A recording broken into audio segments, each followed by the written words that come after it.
Ambil ni. Sementara je. Sementara kami nak cari duit. Janji, jangan ambil suami aku.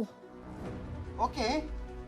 Rumah kau ni, kalau tak ada, rumah kau, kereta kau ni, dengan ni, organ lelaki kau, semua aku jual. Dah bangun lah. Dah.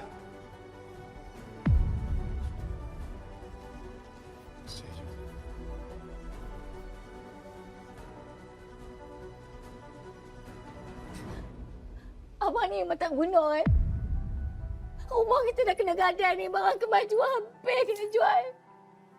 Sekarang ni kita sakuan pula.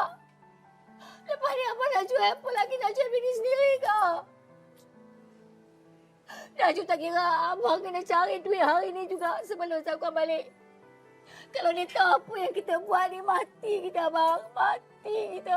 Ya, abang akan cari duit, abang akan bagi balik dekat Ju. Najib dah penat dah dengan abang. Penat sangat. Abang kena cari duit tu sendiri. Kalau Zakwan tahu apa yang kita buat ni, bukan lalu. Dia sendiri akan jual buah pinggang abang.